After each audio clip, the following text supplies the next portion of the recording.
Buenas tardes con todos. En un momento vamos a iniciar la charla de hoy sobre ergonomía en el contexto de COVID. Así que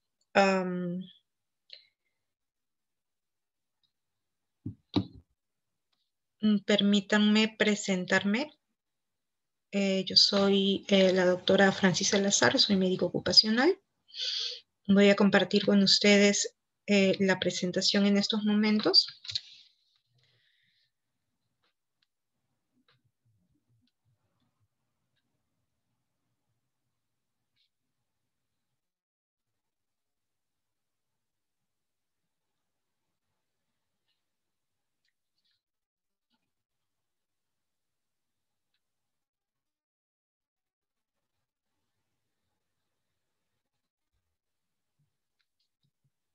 Y como les decía, yo soy médico graduado de la Universidad San Martín de Porres. Tengo maestría en Medicina Ocupacional y Medio Ambiente en la misma universidad, diplomado en Salud Ocupacional y Medicina del Trabajo, un curso de especialización en técnicas de evaluación de riesgos disergonómicas por la Universidad Pontificia Católica del Perú.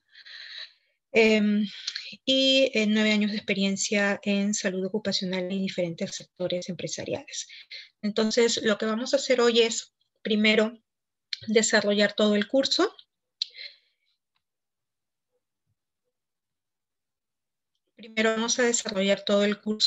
Luego vamos a pasar a... Vamos a pasar a una evaluación de aprendizaje que es a través de un juego que ya lo deben conocer, que es el Kahoot, en el cual vamos a premiar los 3 primeros puestos. La persona que responda más rápidamente y de forma adecuada es la persona que se va a llevar una beca completa para el curso de hoy, y el segundo y tercer puesto se van a llevar media beca para el curso de hoy. Y al final de todo vamos a pasar a una... vamos a pasar con las preguntas y que ustedes tengan, si tienen alguna duda, para poder absorberla. Entonces, el tema de hoy es ergonomía laboral en el contexto de la pandemia por COVID-19. Este es el marco legal. En primer lugar, tenemos a la norma básica de ergonomía y de procedimiento de evaluación de riesgo disergonómico, que es la ya conocida 375-2008 TR del Ministerio de Trabajo. También estamos tomando en cuenta la guía para la aplicación del trabajo remoto, que es la resolución ministerial 072-2020 TR, que es una de las primeras guías que salió al inicio de la pandemia, cuando empezó la cuarentena general. Y ahí nosotros vamos a ver una guía general de cómo tenemos que aplicar el trabajo remoto. También vamos a tomar en cuenta, claro, los lineamientos para la vigilancia, prevención y control de la salud de los trabajadores con riesgo de exposición del COVID-19, que es la 972-2020, que ya la deben conocer. Y el decreto supremo que prorroga la emergencia sanitaria, que ustedes ya conocen.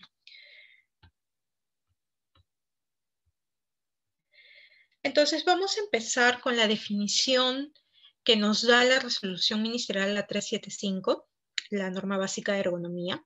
La definición sobre lo que es ergonomía. Nos dice que la ergonomía es la ciencia que busca optimizar la interacción entre el trabajador, máquina y ambiente de trabajo con el fin de adecuar los puestos, ambientes, la organización de trabajo, las capacidades y limitaciones de los trabajadores con el fin de minimizar el estrés y la fatiga y con ello incrementar el rendimiento y la seguridad del trabajador. Es decir, la ergonomía lo que busca es adaptar el puesto de trabajo al trabajador, ¿ok? Entonces, esto en beneficio del trabajador y también en beneficio de su productividad, es decir, no solamente se beneficia el trabajador, sino también se beneficia la empresa. Como ejemplo, para que comprendan un poco de ergonomía, porque la ergonomía se aplica a diferentes circunstancias de la vida, no solamente al trabajo. Ahora vamos a hablar de ergonomía laboral, pero en realidad se aplica a prácticamente todo. Entonces, para hacerles recordar, tenemos acá dos figuras. Una es la que muestra cómo eran los lápices antes, eran redondos, y cuando se utilizaban, pues molestaban mucho en los dedos porque presionaba. En cambio, ahora los lápices son con una forma triangular y que tienen estas cositas redondas que evitan que se nos resbale el lápiz. Entonces es ergonómico porque ya se va a adaptar mejor a la mano. Y de eso se trata la ergonomía, de adaptar todo lo que tenemos a nuestro alrededor en nosotros, al ser humano. La 375 también me habla de factores de riesgo disergonómico. ¿A qué se refiere esto? Al conjunto de atributos de una tarea o de un puesto, o sea, las características de un puesto de trabajo, que inciden en aumentar la probabilidad de que un sujeto expuesto a ellos desarrolle una lesión en el trabajo, es decir, que presente alguna enfermedad usualmente musculoesquelética. Y que está relacionado con la manipulación manual de cargas, sobreesfuerzos, posturas de trabajo y movimientos repetitivos. Entonces, para que los factores de riesgo disergonómico básicamente son los que acabo de mencionar: las posturas incómodas o forzadas, las que ven en este cuadro, el levantamiento de carga frecuente, el esfuerzo de manos y muñecas, los movimientos repetitivos con alta frecuencia, el impacto repetido y la vibración de brazo-mano de moderada a alta. Pero no cualquier postura incómoda va a ser un factor de riesgo disergonómico. Tienen algunas características. Por ejemplo, las posturas forzadas tienen que ser, están comprendidas en esto, las posturas donde las manos están por encima de la cabeza, o los codos están por encima del hombro, o la espalda está inclinada hacia adelante más de 30 grados, y todo esto más de 2 horas al día en total.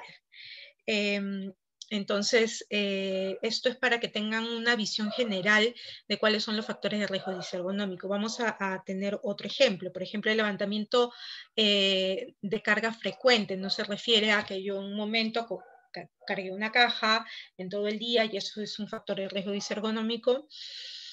No, según la resolución ministerial 375-2008 TR, tiene que tener estas características, que tiene que ser una carga de 40 kilos una vez al día, o 25 kilos más de 12 veces por hora, o 5 kilos más de 2 veces por minuto, o menos de 3 kilogramos más de 4 veces por minuto, o durante más de 2 horas. Todo esto durante más de 2 horas por día, ¿no? Igual con el esfuerzo de manos y muñecas, cuando manipulamos o sujetamos con pinza un objeto de más de 1 kilogramo, igual con los movimientos repetitivos, igual con el impacto repetido, es decir, cuando yo utilizo mis manos, rodillas, como si fuera un martillo, ¿no? Por ejemplo, al poner una alfombra en el piso, un tapizón, y yo lo estoy pegando, y para que adhiera bien yo utilizo mi mano como martillo. Eso es un movimiento repetitivo, es un impacto repetido. Y la vibración de brazo-mano moderado alto, que se refiere a más de 30 minutos al día cuando es moderado, y alto más de 2 horas al día. Esto, como les repito, es para enmarcarnos en el tema de hoy. Ahora, la guía de trabajo remoto me da también unas definiciones. Me habla sobre trabajo remoto. ¿Qué es el trabajo remoto? Es cuando yo presto un servicio en donde yo voy a estar físicamente o en mi casa o en el lugar donde estoy haciendo aislamiento, es decir, no en el mismo lugar físico de la empresa. Y se realiza a través de medios o equipos informáticos, de telecomunicaciones y análogos como internet, telefonía, y cualquier otro que posibilite las labores fuera del centro de trabajo, siempre que la naturaleza de los labores lo permita, ¿no? Porque no todos podemos hacer trabajo remoto. Este trabajo remoto no se limita al que puede ser realizado mediante medios informáticos, de telecomunicaciones o análogos, sino que se extiende a cualquier otro tipo de trabajo que no requiera la presencia física del trabajador o en el centro de labores. ¿Ok? Entonces, si no es necesario que yo esté en el centro de trabajo, según esta resolución ministerial puedo hacer trabajo remoto. Y esto se hace o está permitido, digámoslo así, durante la emergencia sanitaria que ha estado declarada mediante el Decreto Supremo 008-2020 Salud y todos pues sus modificatorias hasta la que tenemos en estos momentos. Entonces, la 072 me dice de que se debe informar al trabajador o trabajadora las medidas y condiciones y recomendaciones de seguridad y salud en el trabajo que deberá observar para eliminar o reducir los riesgos más frecuentes en el empleo de la modalidad de trabajo remoto. Es decir, si yo he coordinado con mi empleador que voy a realizar trabajo remoto desde mi casa, mi empleador tiene la obligación de informarme todos los nuevos riesgos o cómo van a cambiar los riesgos que yo tenía en mi trabajo presencial a ahora que tengo mi trabajo remoto, ¿no? Entonces, estos riesgos tienen que ser notificados por el empleador y además tiene que haberlos modificado en su IPER-C. ¿Sí? Cuando identifican los peligros y evalúan los riesgos, en este nuevo tipo de modalidad de trabajo tiene que estar plasmado en su IPER. Y también pues tiene que indicar el empleador a los trabajadores sobre los trastornos musculoesqueléticos, fatiga visual, fatiga mental, factores psicosociales y otros riesgos a los que va a estar expuesto el trabajador cuando pues, se ha hecho este cambio de trabajo remoto. El empleador también debe otorgar las facilidades necesarias para el acceso a sistemas, plataformas o aplicativos informáticos necesarios para el desarrollo de sus funciones y cuando correspondan las instrucciones para su adecuado uso. Es decir, si yo me voy a conectar desde casa, pero me tengo que conectar a el sistema de la empresa, entonces la empresa me tiene que indicar o dar las instrucciones cómo yo voy a acceder a este sistema especial de la empresa desde mi casa. Los equipos y medios informáticos de telecomunicaciones o análogos como internet, telefonía y otros que resulten necesarios para la prestación del servicio del trabajo pueden ser proporcionados por el empleador o por el trabajador. Es decir, esto ya es una coordinación entre el empleador y el trabajador si es que van a utilizar el internet del trabajador o el empleador va a correr con los gastos del internet, etcétera. Eso no es obligatorio y ya viene de un acuerdo entre el trabajador y el empleador. La 972, que es nos habla sobre la prevención de COVID en el trabajo, nos dice en el lineamiento 7 sobre la vigilancia de salud del trabajador en el contexto COVID-19 que debemos vigilar la exposición a otros factores de riesgo, no solamente de COVID-19, sino también factores de riesgo de tipo ergonómico, como jornadas de trabajo, posturas prolongadas, movimientos repetitivos, riesgos psicosociales, como las condiciones del empleo, la carga mental, la carga de trabajo, la doble presencia, y otros que se generen como consecuencia de trabajar en el contexto de la pandemia de la COVID-19, y para ello debe establecer medidas preventivas y correctivas que correspondan según lo que determine el Servicio de Seguridad y Salud en el Trabajo o el que haga sus veces. Es decir, por el hecho de que el trabajador no esté presencialmente en el centro de trabajo, no significa que el empleador vaya a descuidar estos riesgos a los que puede estar expuesto el trabajador, y que incluso desde casa se tienen que tratar de controlar estos riesgos, especialmente los ergonómicos y los psicosociales, que son los más, digamos, los más frecuentes en un trabajo remoto. Y como les dije, tiene que plasmarse en el IPER y establecer las medidas preventivas y correctivas. Okay, si su medida correctiva significa brindar una capacitación en ergonomía a sus trabajadores, entonces tiene que ir en el IPER. Si su medida correctiva consiste en permitir a los trabajadores a que lleven sus sillas del trabajo a sus casas, entonces también tiene que estar plasmado en el IPER o en las acciones que ustedes van a realizar. ¿Cuál es la diferencia entre teletrabajo y trabajo remoto? No es lo mismo. El teletrabajo es cualquier tipo de trabajo a distancia. Incluido de esto está el trabajo a domicilio, ¿ok? Y el que es efectuado con auxilio de medios de telecomunicación o de una computadora. Entonces, teletrabajo es un concepto más amplio. En cambio, trabajo remoto es el concepto que se ha determinado en estos tiempos de pandemia. Es la prestación de servicio subordinado, como ya había dicho, con la presencia física del trabajador en su domicilio o en su lugar de aislamiento. ¿Ok? Es un concepto hecho especial para el contexto en el que estamos viviendo.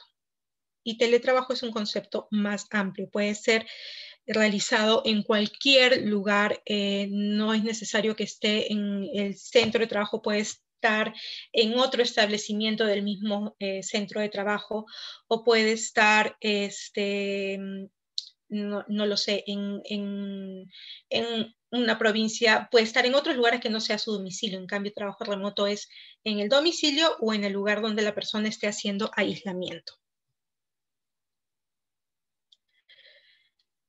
Bien,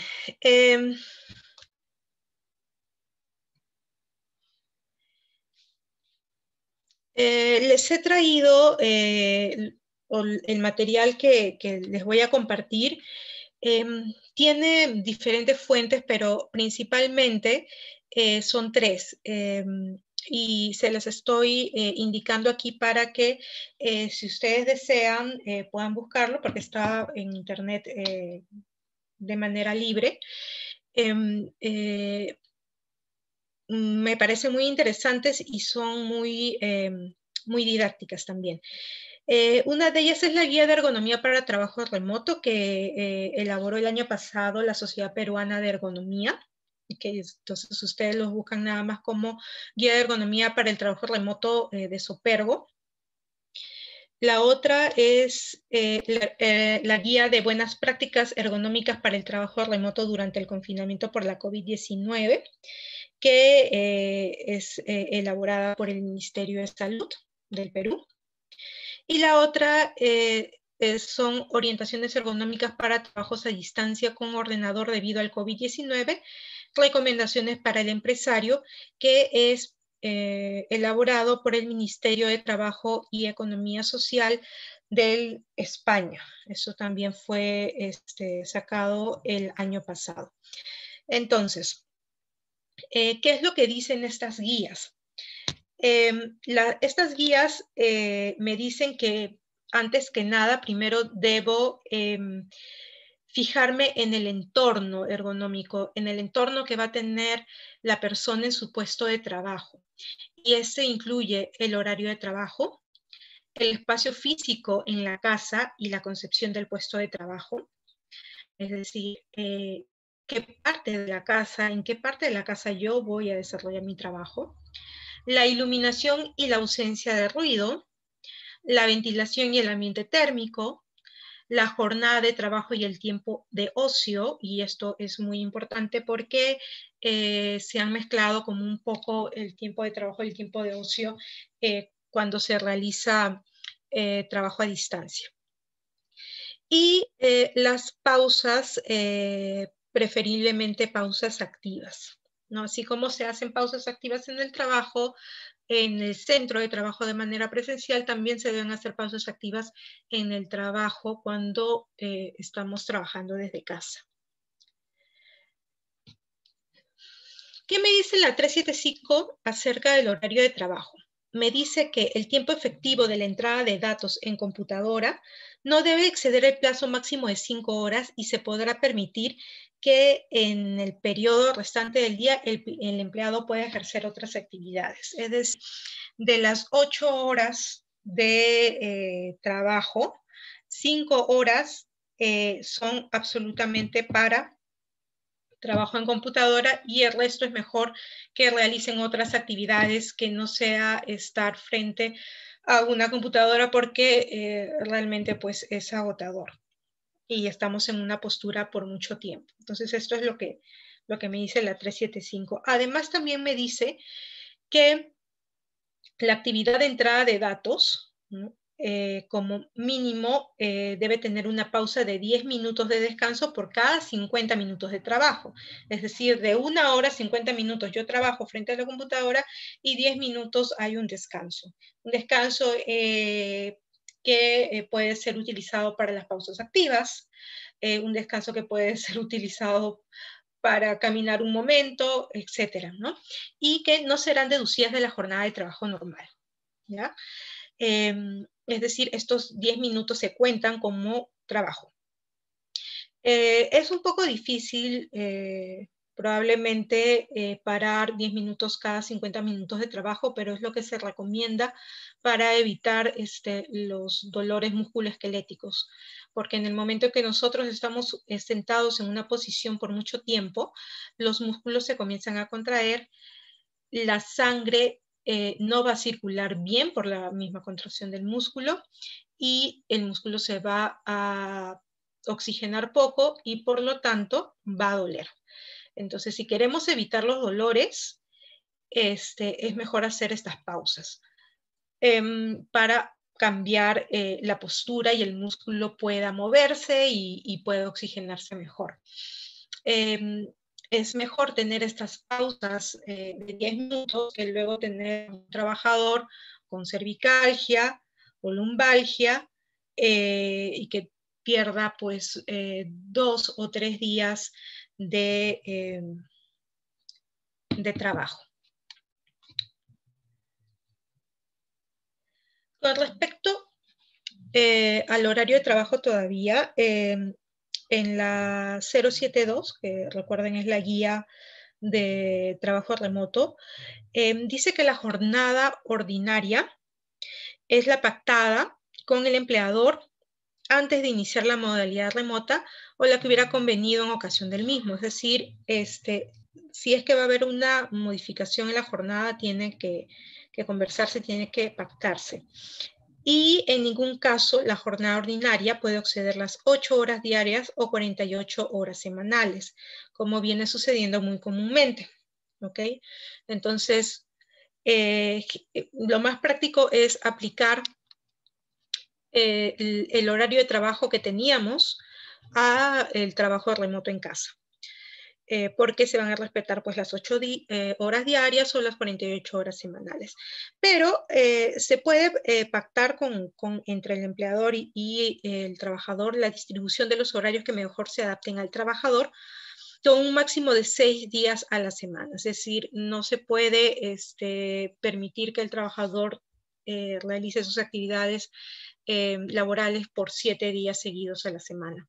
¿Y por qué se puede pactar la distribución de los horarios? Porque al estar en casa, pues ya tenemos otras tareas, como por ejemplo, la de los hijos y sus clases, ¿no? Entonces, si yo antes trabajaba a partir de las 7 de la mañana, ahora tengo que conectarme con mi hijo a esa hora, entonces coordino con mi jefe que mi trabajo va a empezar a las 8 y que voy a salir una hora más tarde, ¿no? Cosas así. Son aplicables también las reglas y los límites máximos en materia de jornada, horario y trabajo en sobretiempo previstas en el Decreto Supremo 007-2002, Ministerio del Trabajo.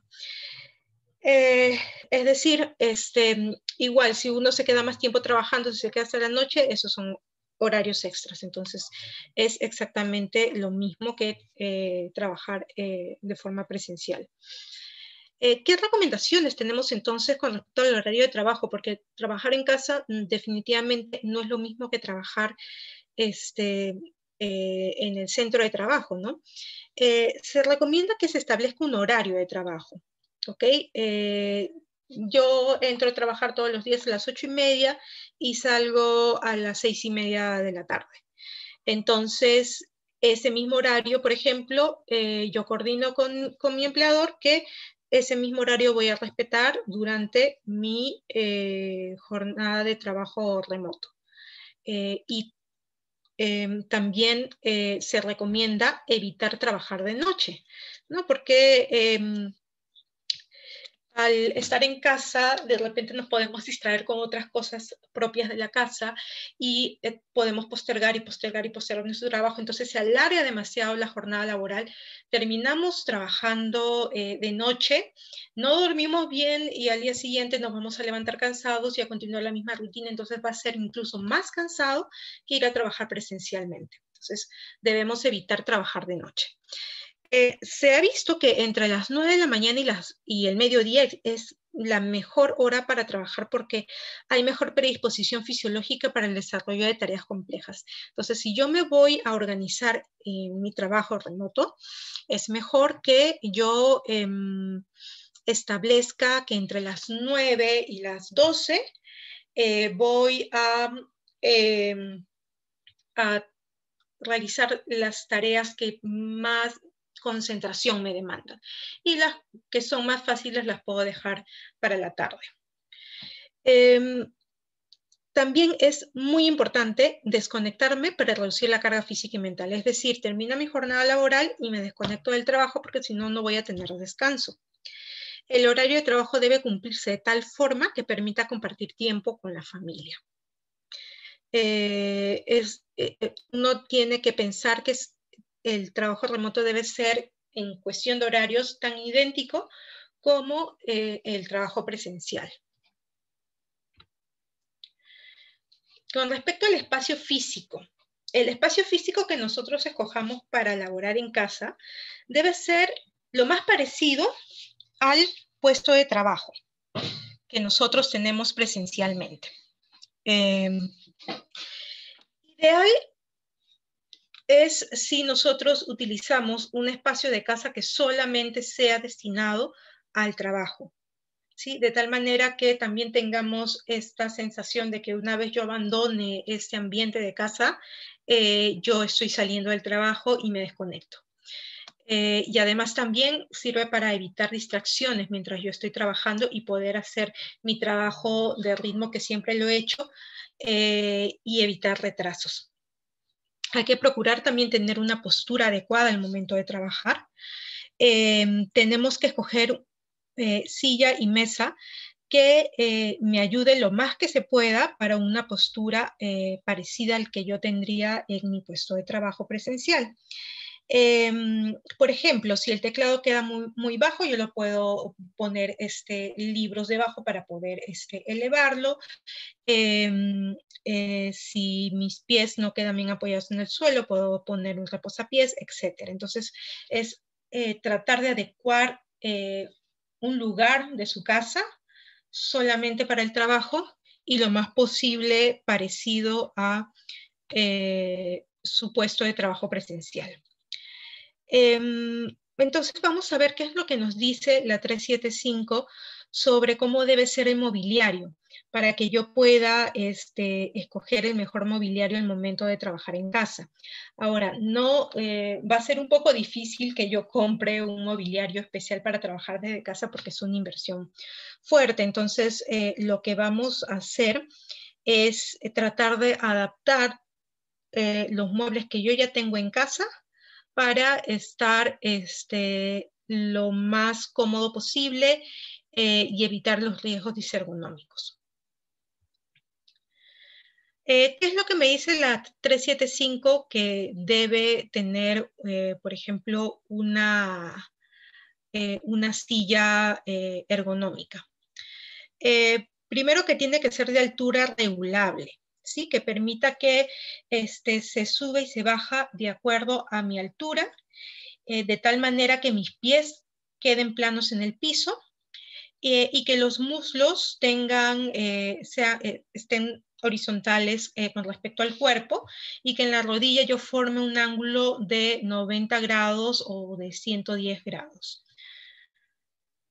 Tiene que tener 5 ruedas.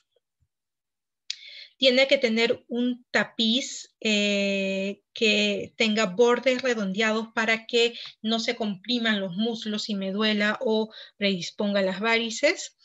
El tapiz tiene que ser transpirable y flexible y acolchonado, mínimo 20 milímetros de acolchonamiento, y buena disposición de humedad, calor y no deslizantes. Tiene que también tener un adecuado respaldo, que también sea regulable en altura y que tenga un ángulo de inclinación hacia atrás.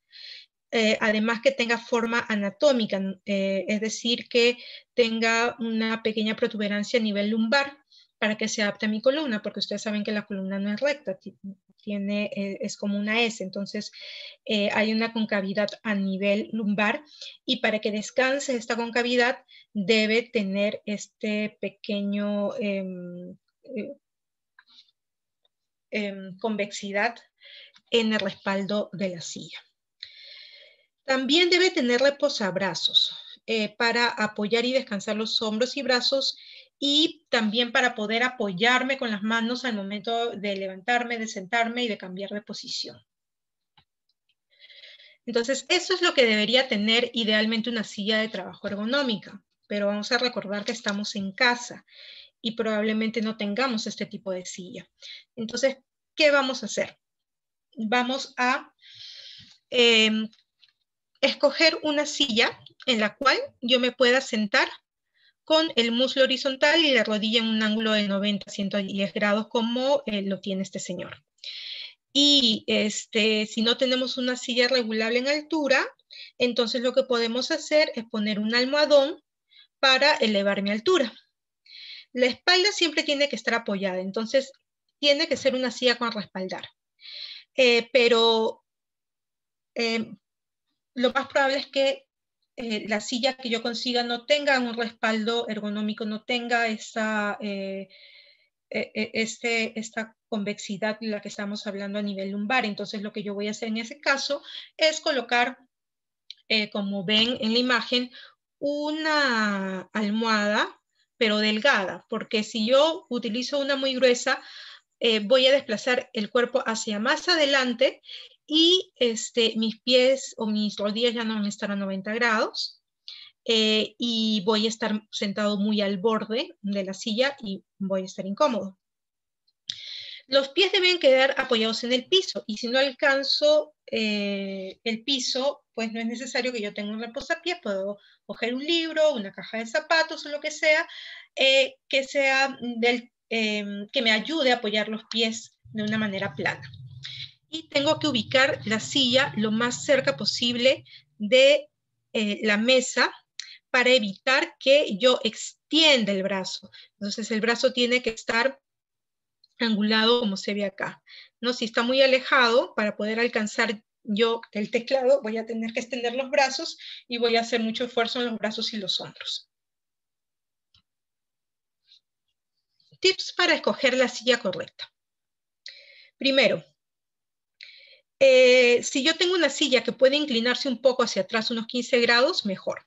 ¿Ok? O sea, que respaldar al momento que yo me apoye en el respaldar, la silla cede un poco, unos 15 grados hacia atrás. Eso sería lo ideal. El ancho debe ser de 300 a 350 milímetros, la altura de 450 a 500 milímetros. El respaldo tiene que ser alto para que apoye toda la espalda. No podemos utilizar esas sillas que tienen un alto que solamente queda hasta la mitad de la espalda porque ahí vamos a hacer un sobreesfuerzo. La longitud de los brazos idealmente tiene que ser la longitud del asiento.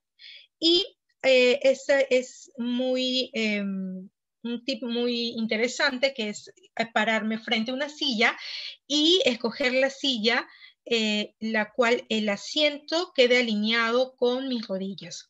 Porque de esta manera, al yo sentarme, voy a tener mis rodillas dobladas en 90 grados. Entonces, este es un tip muy interesante y muy práctico también. ¿Cómo debe ser la mesa de trabajo? La 375 me dice que la mesa de trabajo debe escogerse teniendo en cuenta las tareas y las medidas antropométricas de las personas. Es decir, para una persona baja yo no puedo utilizar una mesa muy alta y viceversa. Y también tienen que ver mucho con las tareas, porque si yo necesito utilizar, por ejemplo, 2 monitores, no puedo utilizar una mesa pequeña, necesito una mesa más grande. Esta mesa tiene que ser suficiente para colocar todo y que me permite un libre movimiento, además de los miembros inferiores, es decir, que por debajo yo pueda mover mis piernas. La mesa debe ser opaca, no debe producir reflejos porque si no me van a deslumbrar los ojos. Y tiene que ser lo suficientemente amplia como para poner todo de manera cómoda. El espacio debe tener un espacio suficiente, entre el teclado y el borde de la mesa como para que se pueda apoyar las muñecas y no haga sobreesfuerzo con los brazos y las manos. Es decir, las muñecas deben estar apoyadas, no deben quedar en el aire. Tips para escoger la mesa correcta en casa. De preferencia tiene que ser con una altura de 75 centímetros. Entre 70 y 75 centímetros es lo ideal. La superficie debe ser entre 120 centímetros de ancho y 80 centímetros de largo y de espesor no más de 30 milímetros. La superficie debe ser mate, como ya lo habíamos visto, y suficientemente libre abajo como para que yo pueda mover las piernas. Es decir, no solamente importa el alto de los 75 centímetros, sino que sea hueca por debajo para que pueda yo introducir mis piernas. Porque si no es hueca, entonces yo voy a estar muy alejado de el teclado o de mi superficie de trabajo y voy a tener que estirar los brazos y voy a terminar haciendo esfuerzos. Entonces, por ejemplo, en este caso, este señor está sentado, ha escogido su mesa y su silla en su casa para trabajar, pero al momento de colocar los brazos, que deben estar en un ángulo de 90 grados a nivel del codo, vemos de que queda muy abajo, entonces no puede bajar la mesa. Entonces, ¿qué va a hacer? Va a tener que subir la silla, y esto lo hace con un almohadón. Entonces ya elevó la silla con un almohadón, ya alcanza bien la mesa, pero sus pies quedan colgando. Entonces lo que va a hacer es colocar una caja para poder apoyar bien los pies. Entonces estas son las pequeñas cosas que tenemos que hacer para ir adaptando nuestro lugar de trabajo en casa. Con respecto al monitor, teclado, mouse y accesorios, la 375 me dice de que los equipos deben tener movilidad suficiente como para ajustarse a la persona. Entonces, por ejemplo, si es que yo voy a ingresar datos desde una hoja, podría utilizarse un atril. La pantalla de la computadora debe no tener reflejos, ni parpadeos, ni deslumbramientos. La pantalla también tiene que ser regulable en altura, porque el borde superior de la pantalla debe estar alineado con los ojos, ¿sí?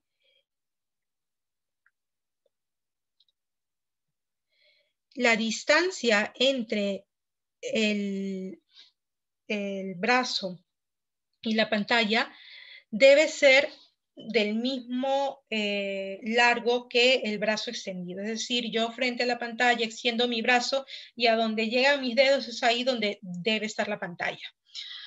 El teclado debe ser independiente porque supongamos esta es una laptop y a la laptop yo le puse un atril, un elevador de laptop, un ventilador de laptop y ya elevé la pantalla y ya estoy bien, ya está a la altura de mis ojos. Pero no voy a poder teclear con el teclado tan vertical, entonces necesito, voy a hacer en ese momento esfuerzos de manos y muñecas, entonces en ese momento tengo que tener mi teclado accesorio, ¿no? Un teclado independiente. El mouse y el teclado tienen que estar en el mismo plano. El mouse no tiene que estar más arriba ni más abajo, sino mi muñeca va a estar en el aire y también me va a doler. Entonces ya vimos que el teclado debe ser independiente, la distancia entre los ojos y la pantalla debe ser el miembro superior extendido, del brazo extendido, y esto es más o menos unos 40 a 55 centímetros. El borde superior debe estar alineado con los ojos, de tal manera que me abarque un ángulo de visión de unos 60 grados hacia abajo. Tengo que estar con una distancia razonable, ni tan lejos porque me voy a encorvar, ni tan cerca, perdón, porque me voy a encorvar, ni tan lejos que voy a tener los brazos extendidos y me van a doler. La posición en que yo pongo también la mano para teclear y para utilizar el mouse es importante. Siempre tiene que estar en posición neutra. ¿Okay? La mano siempre tiene que estar en posición neutra. Debe estar con la muñeca bien apoyada y no debe estar la muñeca desviada ni para un lado ni para el otro lado porque me va a doler. ¿Ok? Como les dije, la muñeca apoyada, porque como ven acá, la muñeca está flexionada o extendida y va a producir dolor. Igual con el teclado, las muñecas no deben estar desviadas ni hacia los lados, ni para arriba, ni para abajo. Si el teclado queda muy abajo, de tal manera que no va a permitir que esté alineado con el borde superior de mis ojos, no es necesario que yo tenga un elevador del laptop o tenga un atril. Puede utilizar simplemente libros o cajas para poder elevar la laptop. Como ven acá, incluso esta chica está utilizando paquetes de papel bond, ¿no? En realidad sirve cualquier cosa que tengamos a mano. Y no se olviden que siempre tienen que tener el teclado y el mouse accesorios. No utilicen el mouse de la laptop porque como está al centro vamos a tender a hacer una desviación de la muñeca, una desviación radial hacia el centro y vamos a maltratar a nuestra muñeca. Esto es muy importante, evitar trabajar en la cama. Es muy común que estando en casa tendamos a sentarnos en la cama y trabajar en la cama. Pero ven que de la manera en que uno se ponga, siempre se va a tender a flexionar la columna y de esta manera castigar la columna. La columna debe estar recta y aquí está curva, curva, curva, curva. Incluso también las muñecas, como ven, está acá en una flexión y va a terminar doliendo las muñecas. Entonces hay que evitar trabajar en la cama porque en la cama no se puede adoptar una postura adecuada. Esto es lo que ya habíamos visto antes, cómo debe ser una adecuada postura, el borde superior de la pantalla alineada con los ojos, con un ángulo de 60 grados hacia abajo. El cuello tiene que estar erguido, la espalda apoyada, la muñeca apoyada, un ángulo de 90 grados en las caderas y en las rodillas incluso un poco más de 90 grados, los pies apoyados. Y vamos a ver acá ejemplos cómo se han adaptado puestos de trabajo en la casa.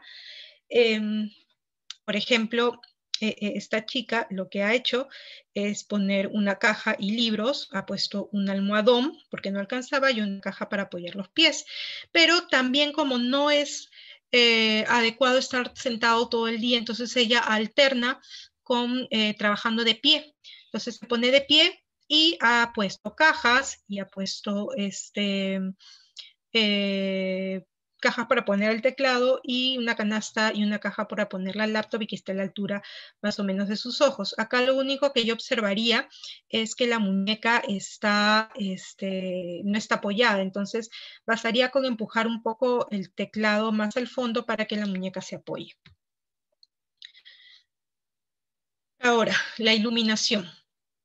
La iluminación, según la 375, me indica que en todos los lugares de trabajo debe haber iluminación homogénea y bien distribuida, sea del tipo natural o artificial o localizada de acuerdo a la naturaleza de la actividad, y que los niveles mínimos de iluminación que deben observarse en un lugar de trabajo está en esta tabla de acá, que la vamos a encontrar en la misma 375.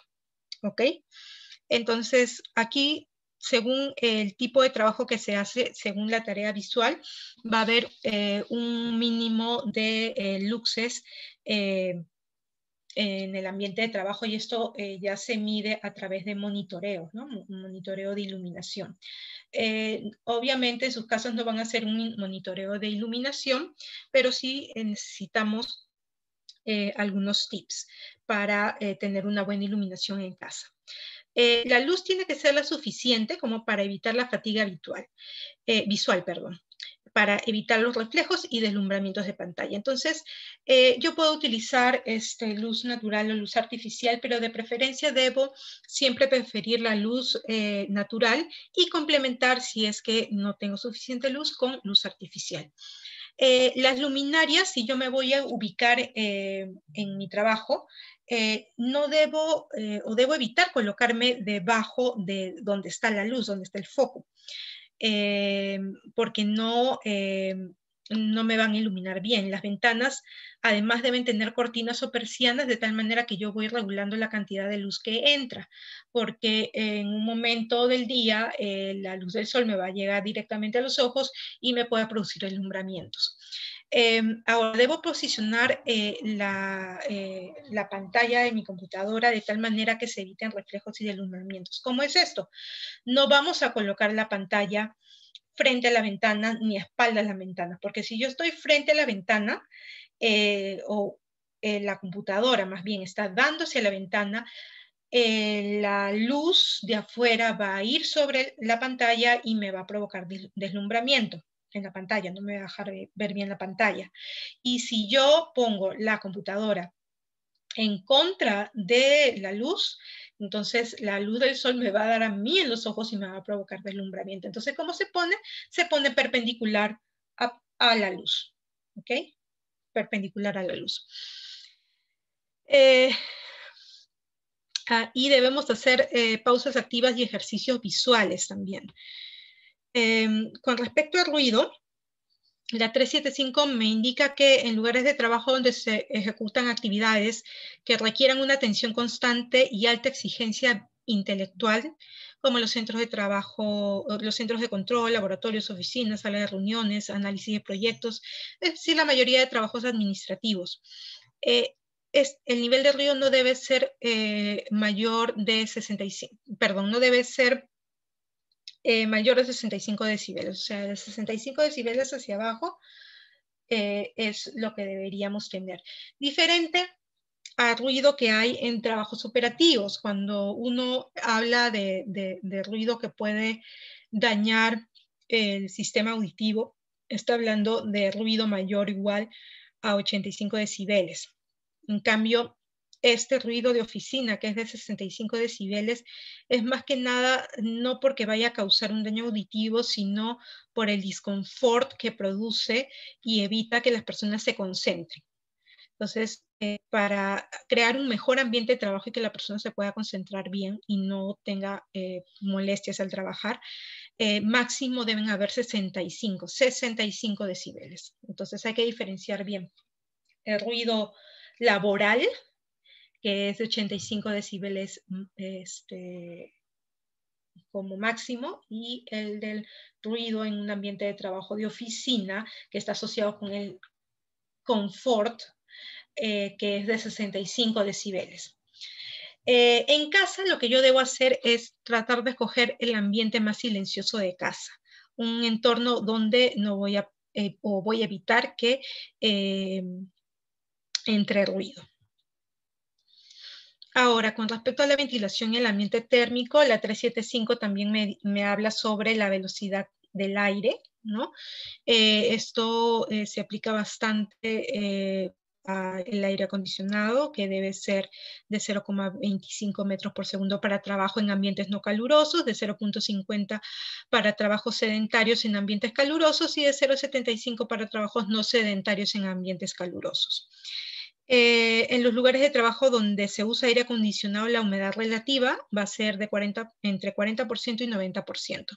Esto ya es algo técnico que lo tienen que ver en un trabajo presencial, pero estando en casa, ¿qué es lo que debo de hacer?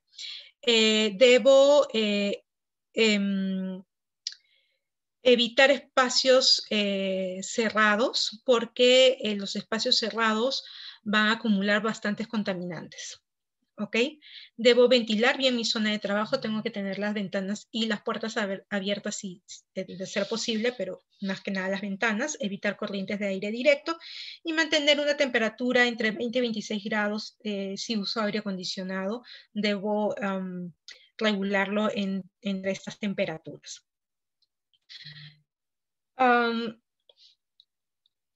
La jornada de trabajo y el tiempo de ocio. Hay que desconectarnos y apagar la computadora. Si utilizo celular de trabajo, también tratar de apagarlo, o indicar a mi empleador que solamente voy a estar disponible para emergencias en tal horario, etcétera. Porque si no nos desconectamos vamos a seguir trabajando y es algo que es muy continuo en el trabajo remoto. Hay que buscar actividades que separen mi momento de trabajo con mi momento de ocio, mi momento familiar, porque cuando nosotros vamos a trabajo presencial, generalmente el irse a casa, el trayecto del viaje hacia la casa, marca como una separación entre mi jornada de trabajo y mi jornada diaria de la casa. Entonces, ¿qué actividades puedo hacer en mi casa para buscar separar estos dos tiempos?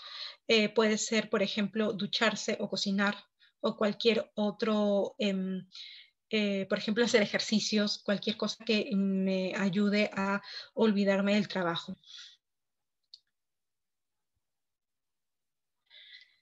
También debemos promover las pausas. En la 375 me dice que se deben incentivar los ejercicios de estiramiento en el ambiente laboral. Como ya les había dicho, como mínimo una pausa de 10 minutos de descanso por cada 50 minutos de trabajo. Y es más aconsejable pausas cortas y frecuentes que largas y escasas. Porque, por ejemplo, yo hago cada 50 minutos mis 10 minutos de pausa.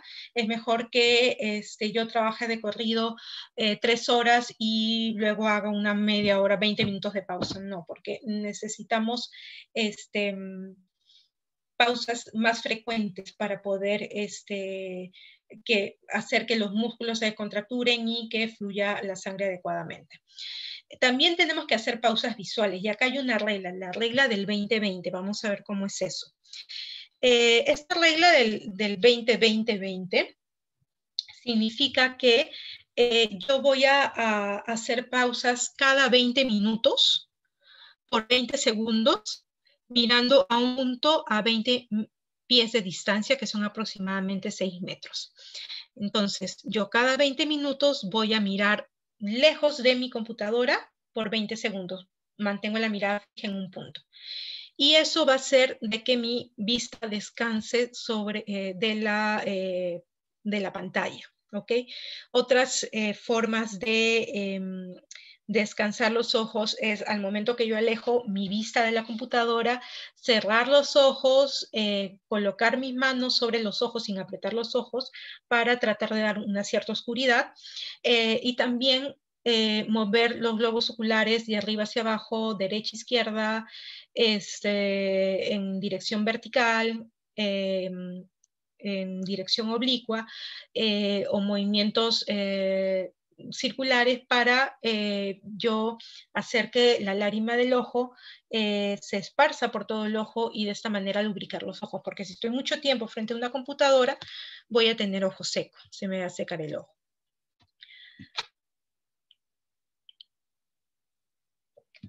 Ahora, las pausas activas. ¿Qué pausas activas debo hacer? Hay diferentes pausas activas, pero vamos a acá dar algunas que mueven las principales articulaciones que se quedan en una sola posición cuando uno está sentado, trabajando frente a una computadora. Primero es el giro de hombros, ¿no? Llevamos los brazos hacia arriba y hacia atrás, como se ve en esta pantalla, o sea, primero hacia arriba y hacia atrás, y los vamos a dejar caer hacia atrás, haciendo un círculo grande, y luego los llevamos por delante y vamos a hacer círculos bien grandes con los hombros. Y soltamos al llegar abajo de tal manera que se relajen los hombros. Hay que repetir esto de 3 a 5 veces. Otro es el estiramiento de hombros. Un brazo frente a nosotros, ¿sí? Completamente el brazo extendido, y lo vamos a llevar hacia el lado contrario. Y luego con la mano contraria, yo voy a apretar suavemente mi brazo extendido contra el pecho. Y de esta manera yo voy a estirar no solamente el hombro, sino también la espalda, a nivel de los omóplatos, los huesitos que tenemos atrás en la espalda. Entonces, de esa manera también voy a descontracturar no solamente los hombros, sino también un poco la espalda. Esta presión, esta tracción que yo hago, debe ser suave, ¿ok? No debe ser muy fuerte. Y al momento de traccionar, yo no voy a estar traccionando varias veces, sino tracciono una sola vez y voy a mantener esta tracción por unos 20 segundos. Y luego repetimos del lado contrario y 2 veces cada lado. ¿Cómo hacemos con las manos con las que estamos tecleando todo el día? Vamos a estirar ambos brazos delante de nosotros y vamos a tomar una mano con la otra, con los brazos extendidos, y vamos a jalar los dedos hacia atrás, de una mano con la otra. Y sostenemos por 20 segundos. Luego repetimos por el lado contrario y luego repetimos 2 veces cada lado. Entonces ya llevamos todos los miembros superiores, hombros, manos. Ahora vamos a concentrarnos en la columna, que es una de las partes del cuerpo que más sufre. Entonces, acá tenemos este ejercicio que consiste en cruzar las piernas, una pierna por encima de la otra, ¿sí? Vamos a empezar con la pierna derecha, por ejemplo. La ponemos sobre la izquierda y giramos la cintura hacia el lado de la pierna derecha, es decir, hacia el lado de la pierna que se encuentra cruzada. Y voy a poner mi mano, una mano sobre la rodilla y otra mano en el respaldar o en el brazo del asiento, y con esto voy a ayudarme para traccionar la espalda. Esto tiene que ser de una manera muy suave, porque si lo hacen muy rápido se van a contracturar más. Tiene que ser muy suave. Y lo sostenemos por 10 segundos. Luego repetimos el otro lado y luego 2 veces cada lado. Entonces, esa es una manera de descontracturar la columna, y este último ejercicio es muy bueno porque lo que me va a hacer no solamente es relajar toda la espalda, toda la columna, sino también la cabeza, ¿no? El cuello. Entonces lo que voy a hacer, acuérdense que ustedes están sentados frente a la computadora con el cuello erguido todo el tiempo, entonces lo que vamos a hacer es hacer descansar ese cuello. Entonces abrimos las piernas un poco, ¿sí? Y flexionamos el tronco hacia adelante, dejando que caiga por completo mi cabeza y todo mi cuerpo, que quede prácticamente mi tronco entre mis piernas, y pongo mis manos por debajo de los tobillos o pantorrillas y sostenemos así por 10 segundos, de tal manera que se va a estirar tanto mi cuello como mi espalda. Yo voy a dejar que caiga, que el peso de mi cabeza, de mi cuerpo, me permitan llegar lo más cercano al piso. Esto también se tiene que hacer de manera muy suave y despacio, porque las personas que tienen problemas con la presión, especialmente personas mayores, si lo hacen muy rápido y después se paran, pueden tener mareos. Entonces, tiene que hacerse de una manera lenta, despacio. Ahora, el estrés y la carga mental es otro factor muy importante.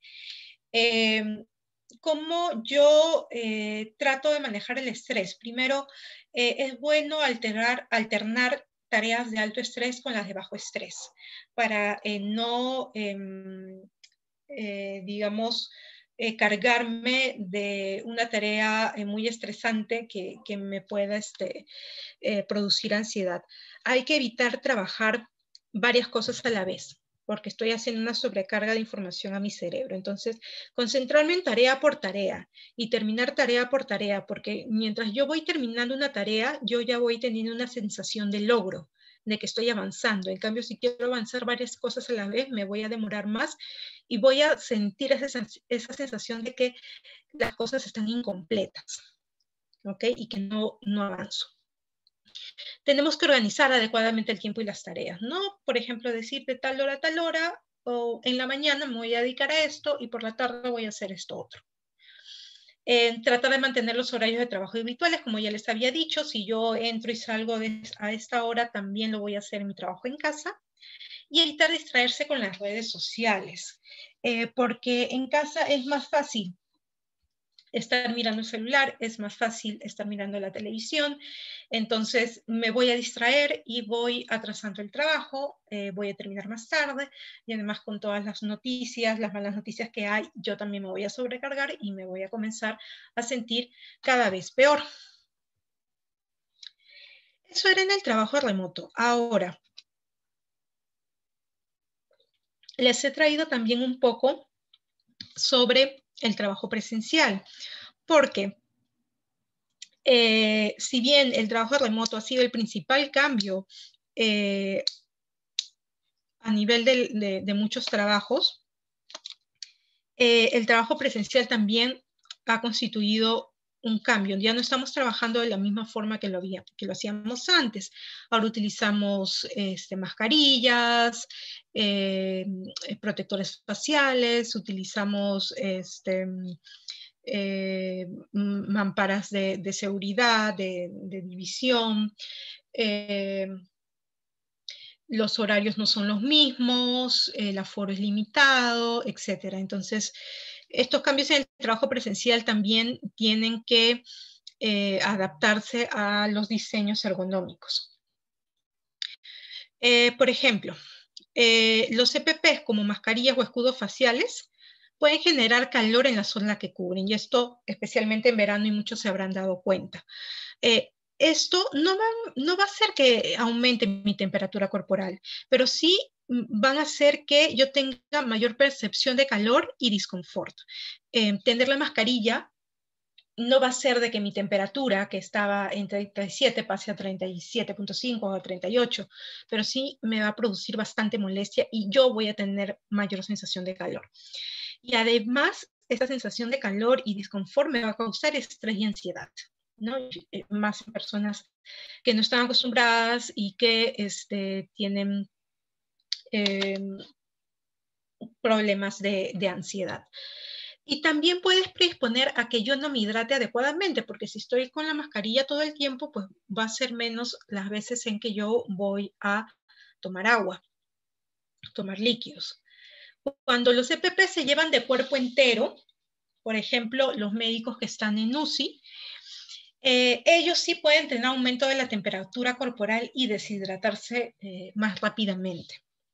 Además, el distanciamiento social y las barreras físicas van a hacer que los trabajadores adopten posturas incómodas que no tenían antes y también van a reducir la capacidad de comunicación verbal, ¿no?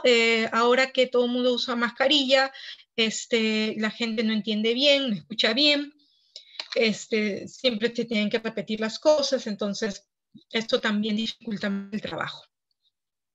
Entonces, ¿qué hacemos? Con respecto a los EPPs, en general, antes de la pandemia y todo esto, sabíamos que los EPPs deben adaptarse a las características del trabajador y a las tareas que van a realizar. Pero muchos trabajadores no utilizaban los EPPs que estamos utilizando ahora debido a la pandemia. Entonces, el empleador lo que debe hacer es difundir qué consideraciones especiales deben tener con respecto a sus EPPs. Todos ahora llevan mascarilla. Entonces, ¿cómo se deben utilizar las mascarillas? ¿Qué cuidados deben tener la mascarilla? Es deber del empleador indicarles cómo deben cuidar sus mascarillas. Si les va a dar mascarillas quirúrgicas desechables todos los días, ¿dónde deben botar las mascarillas quirúrgicas? Si les va a dar mascarillas de tela, ¿qué cuidados deben tener? Si lo tienen que lavar diario, si tienen que intercalar un día una y un día otro, etcétera. Todas estas consideraciones se tienen que comunicar al trabajador. Un ejemplo es los guantes, ¿no? Antes de repente había un trabajo en el que no se usaba guantes y ahora se compran guantes estándares para todos y supongamos que la mayoría de trabajadores de esta área son hombres y solamente hay una mujer y esta mujer tiene manos más pequeñas. Entonces, las manos pequeñas van a hacer que el guante le quede flojo como acá. Y al momento en que quiera manipular algo va a tener que hacer más fuerza porque el guante se le va a resbalar, se le va a caer, entonces va a tener que hacer más fuerza con la mano y puede terminar con lesiones en la mano más rápidamente que sus compañeros. Otra cosa es que antes de yo ponerme los guantes me tengo que lavar las manos con agua y jabón. Pero ¿qué pasa si me lavo rápidamente, que no está bien? Ya sabemos porque existen unos pasos de lavado para evitar el COVID y otras enfermedades. Entonces, pero supongamos de que cumple con todos los pasos, pero se olvida de enjuagarse bien las manos y de secarse bien las manos y se pone los guantes con las manos jabonosas. También va a hacer que el guante se resbale o que se adhiera demasiado y esta persona va a tener que aumentar la fuerza para agarrar las cosas. Otra forma de comunicar qué consideraciones deben tener con los EPPs es obviamente a través de las capacitaciones. Por ejemplo, en las personas o en los puestos de trabajo en los que tienen que utilizar todo un EPPs en todo el cuerpo, como ya habíamos dicho, médicos de UCI. Esta persona va a estar expuesto a estrés térmico. Entonces tenemos que hacerle a estas personas que antes no tenían exposición a riesgo de estrés térmico, tenemos que hacerle capacitación sobre estrés térmico y darle las recomendaciones y enseñarle a reconocer los síntomas de un estrés térmico y recomendarles beber agua cada cierto tiempo, etc. Entonces, nuevos EPPs en personal que antes no usaba EPPs, tenemos que capacitarlos bien y tenemos que informarles bien y buscar los EPPs más adecuados para la tarea y para la antropometría de estas personas. Con respecto a la distancia física, en la distancia física como tenemos que guardar una distancia de 2 metros entre trabajador y trabajador, tenemos que rediseñar, tenemos que reubicar a los trabajadores de una forma diferente a la que estaban antes. Vamos a poner un ejemplo de cadena de montaje en un momentito para que vean. Si nosotros vamos a poner barreras físicas, por ejemplo, en un cajero, le ponemos barrera física para que se distancie del cliente. Esta barrera física no puede estar tan pegada a la persona porque le va a impedir moverse, o no puede ser tan pequeña porque el trabajador es muy alto y va a mirar sobre la barrera física y no va a servir de nada la barrera física. Entonces, estas barreras físicas también tienen que adaptarse a la antropometría, a la medida de los trabajadores. Hay que utilizar barreras físicas que no bloqueen la comunicación verbal, es decir, una barrera, un plexiglass que permita un poco o sea, que no sea tan grueso como para evitar por completo el paso del sonido, porque encima estamos con mascarilla. O, por ejemplo, poner una apertura no a nivel de la boca, obviamente, porque lo que queremos hacer es evitar el paso de la saliva y de las secreciones, pero podemos poner una apertura más abajo para que por ahí se cuele el sonido, o poner un micrófono. ¿No? Poner un micrófono para que aumente el sonido y se puedan comunicar tanto el cliente como el trabajador. O aperturas también para que poder pasar cosas. Con respecto a la manipulación de cargas, cuando son cargas pequeñas y antes se manipulaban de 2 personas, ya no se va a poder hacer porque no van a poder guardar la distancia de 2 metros. Entonces, en estos casos hay que preferir equipos auxiliares para movilizar cargas. ¿Okay? Acá tenemos un ejemplo de una línea de montaje y como ven acá, en la primera línea donde dice BAT en la parte roja, los trabajadores están a menos de 2 metros separados de distancia, son 4 trabajadores. Entonces, al frente y a los costados están mal porque están a menos de 2 metros. Entonces, hay que rediseñar, hay que reubicarlos. Entonces, la forma más simple es reducir a la mitad los trabajadores que teníamos, porque ya no pueden estar uno enfrente al otro, no se cumplen los 2 metros, y distanciarlos, ¿no? Distanciar a los que están en los costados. Entonces, es una forma de rediseñar. Otra forma de rediseñar es que, aparte que los he separado, les pongo una barrera física, un plexiglass, por ejemplo, ¿no? Y incluso, aparte de eso, ya yo puedo poner otras personas al frente, pero les voy a poner una división. ¿Ok? Entonces hay que rediseñar todo lo que se tenía para mantener el distanciamiento físico que ahora es obligatorio. Acá tenemos, por ejemplo, esto es me parece que es un cine, y cada cajero tiene una barrera física para hablar con los clientes.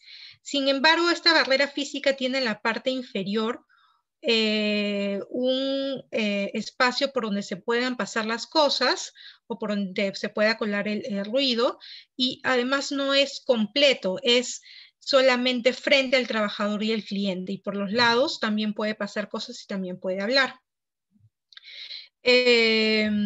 También, además, ustedes pueden ver que se ha colocado el POS por fuera para que el cliente sea el mismo que pase la tarjeta y de esta manera evitar pues que estén en contacto. Esto es otro ejemplo. Es cómo han adaptado el puesto de cajera en Disney. Lo que han hecho es, aparte de tener esta abertura para poder pasar cosas, además de eso, se ha colocado un micrófono para que se puedan escuchar. El problema aquí es que la cajera tampoco está posicionada adecuadamente y al parecer no los está escuchando bien.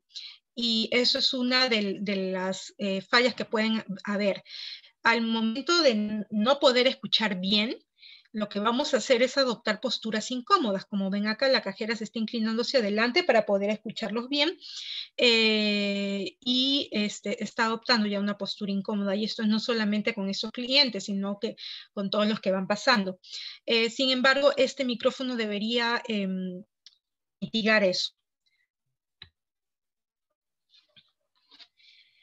En trabajo presencial también tenemos que tener en cuenta las condiciones ambientales, como los sistemas de ventilación, tienen que tener un adecuado mantenimiento, no deben ser de recirculación, como lo dice la norma, la 972, porque tiene que ser con aire extraído desde afuera para que no recircule el virus. Y tiene que tener siempre un mantenimiento, un soporte técnico, también para que haya una adecuada calidad de aire interior. Tenemos que también tener en cuenta la temperatura y la humedad relativa, como decía la 375, y una luz adecuada para que nosotros podamos ver bien también a través del protector facial, si es que usamos protector facial.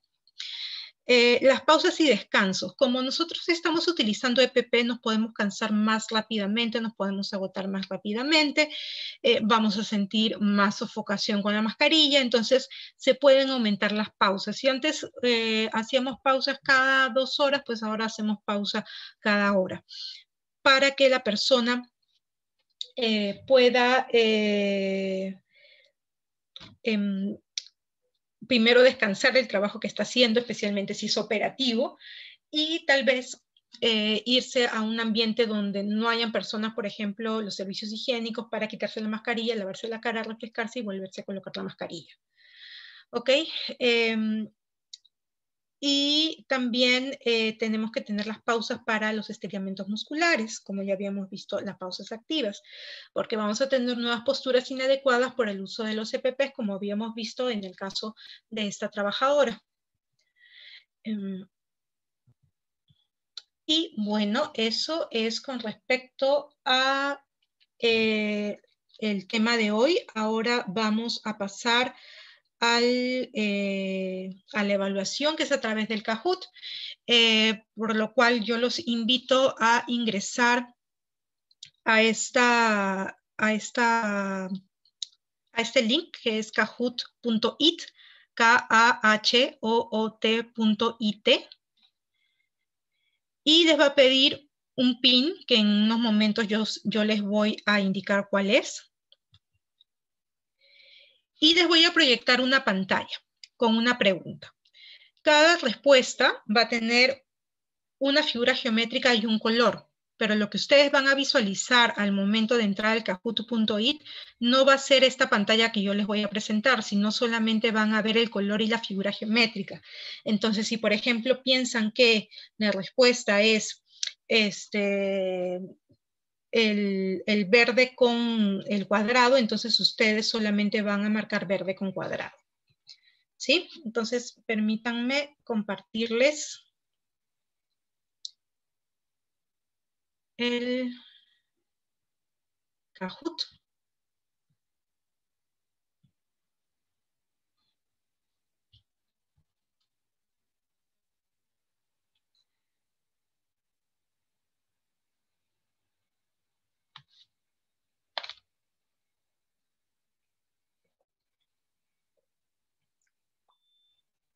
Listo, ahí tienen el pin del juego. Entonces ustedes ingresan a kahoot.it desde sus celulares, les recomiendo, e ingresan el pin 6459775.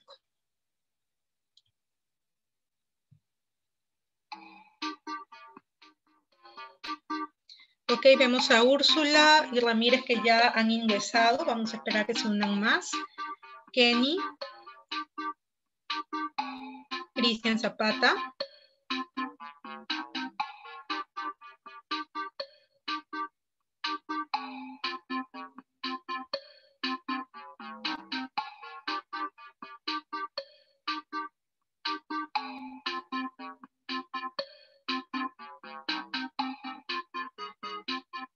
Vamos a esperar un ratito más a ver si se unen más personas.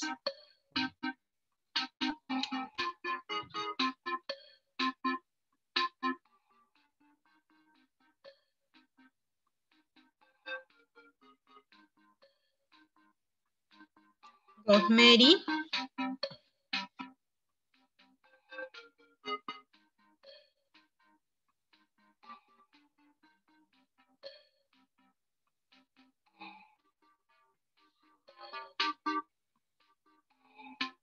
Gary.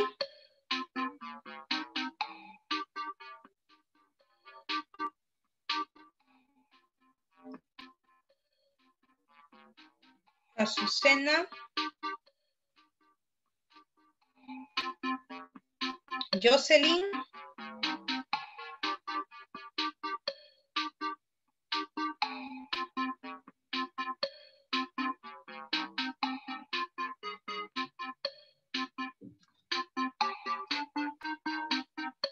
Santos.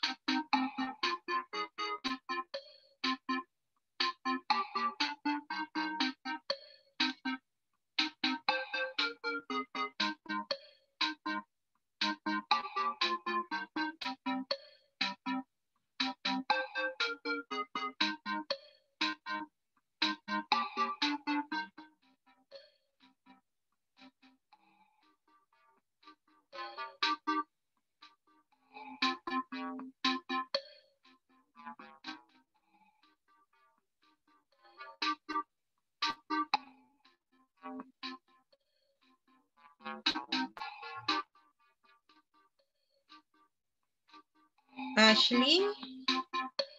Mirela. Talledo.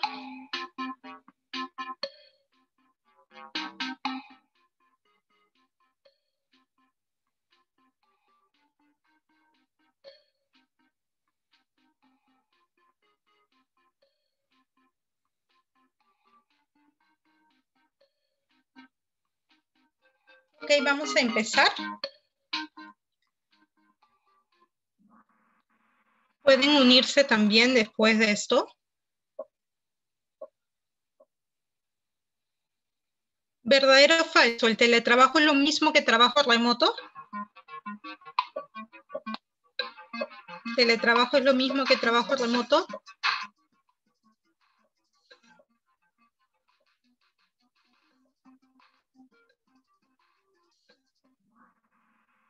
Falso, no es lo mismo. Muy bien. Vamos a ver quiénes están en primer lugar. Primero Gary, segundo Ramírez y tercero Cristian. Sigamos. Segunda pregunta. ¿El trabajo remoto se realiza físicamente en? ¿Dónde se realiza el trabajo remoto? Cualquier lugar distinto al centro de trabajo, en lugar de aislamiento domiciliario, en el centro de trabajo, en varios lugares.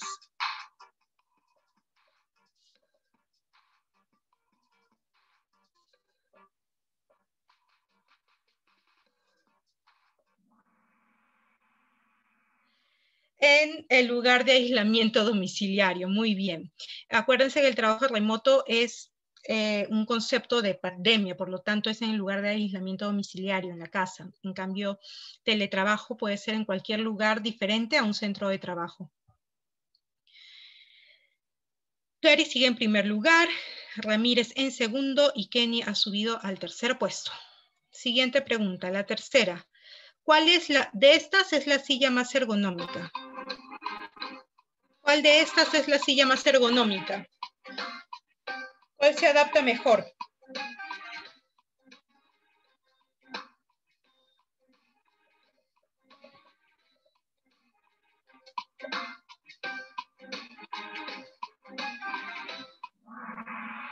Muy bien, es la amarilla. Esa es la silla más ergonómica. Ramírez está en primer lugar, segundo Kenny y ahora tercero Rosemary. Vamos con la siguiente pregunta. La resolución 375, ¿qué señala sobre las pausas? Una pausa de 10 minutos por cada 50 de trabajo, deben ser cortas y frecuentes, deben incentivar los estiramientos, todas ellas.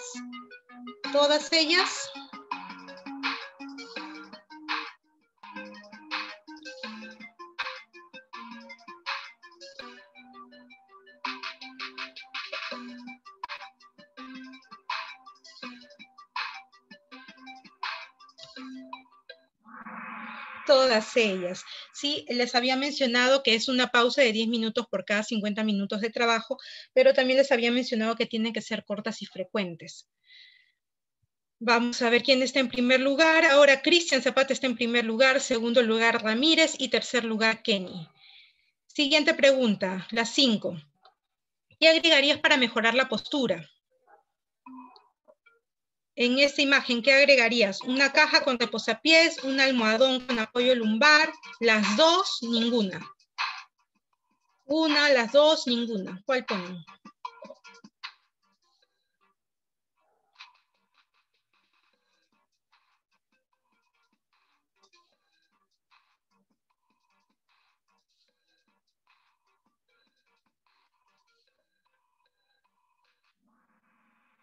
Las dos, muy bien.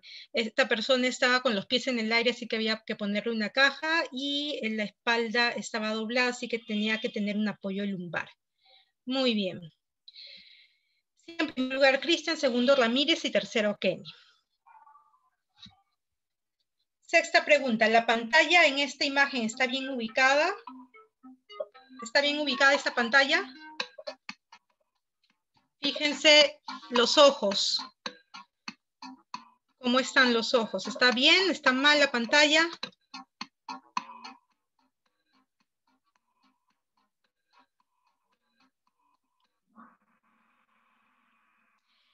Falso, no está bien ubicada, ¿no? Tiene que estar más elevada. Tenemos en primer lugar a Cristian, en segundo a Kenny y Rosemary volvió al tercer lugar. ¿Verdadero o falso? ¿Trabajar en la cama ayuda a adoptar una buena postura? ¿Es bueno trabajar en la cama? ¿Verdadero o falso? ¿Trabajar en la cama ayuda a adoptar una buena postura? ¿Verdadero o falso?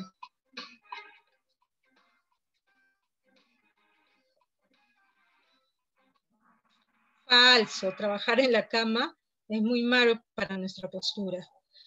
Rosemary ha subido en segundo lugar, Cristian sigue en primero y Kenny en tercero. Vamos a la siguiente tabla, la número 8. En oficinas el ruido deberá ser menor de 50 decibeles, 85 decibeles, 80 decibeles, 65 decibeles. En oficinas, acuérdense, no es trabajo operativo. Es confort ambiental. ¿Cuántos decibeles es? 65 decibeles, muy bien, 65 decibeles. 80, 85 decibeles es ruido laboral y ya está relacionado a lesión auditiva. Más que nada con el confort. Kenny ha subido a primer puesto, Gary en segundo y en tercer lugar Ramírez. Siguiente.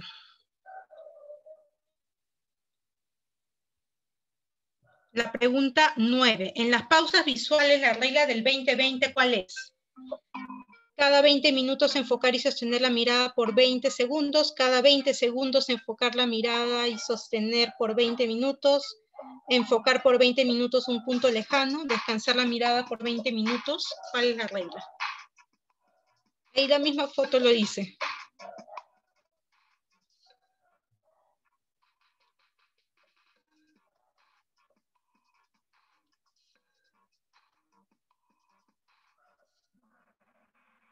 Cada 20 minutos debemos enfocar la mirada a otro punto alejado de la pantalla y sostener la mirada por 20 segundos. Kenny sigue en primer lugar, segundo Gary y tercer lugar Ramírez. Vamos con la última pregunta, ¿verdadero o falso? ¿Los CPPs deben adaptarse al trabajador? ¿Deben adaptarse o no deben adaptarse al trabajador?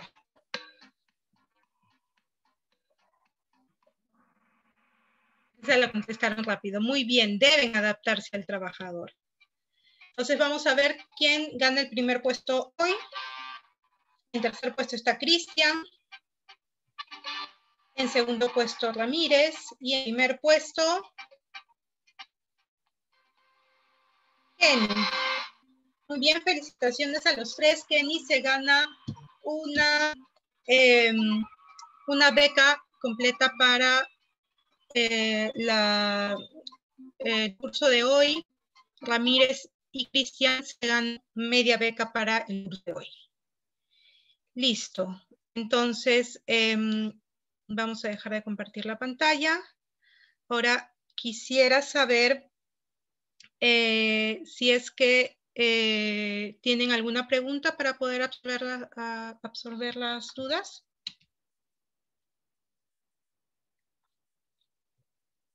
Si tienen alguna pregunta, la pueden escribir en el chat.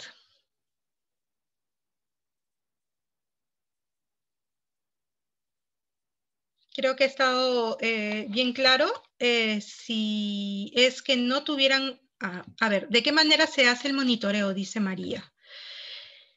De factores disergonómicos. Ok, hay muchas técnicas para monitoreo de riesgos disergonómicos en el trabajo remoto. En el trabajo remoto es un poco difícil hacer un monitoreo. Lo que pueden hacer es elegir así como eligen puntos al momento de hacer una evaluación de riesgo disergonómico en trabajo presencial, pueden elegir un punto en una casa de algún trabajador para de manera general hacer un monitoreo que se puede extrapolar a los demás trabajadores, ¿no? Porque más o menos son las mismas condiciones en todas las casas. Podría hacerse así. También se puede hacer un cuestionario que se puede distribuir a todos los trabajadores de manera virtual. Un cuestionario, incluso algunas aseguradoras tienen ya cuestionarios desarrollados en base al cuestionario de Borinca, que es para detectar molestias musculoesqueléticas. Pueden también tener eso como base.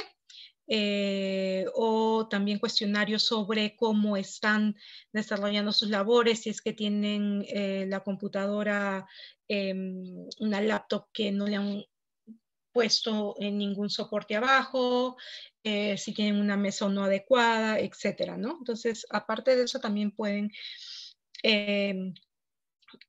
realizar cuestionarios que complementen y que, de hecho, es más fácil hacer, ¿no?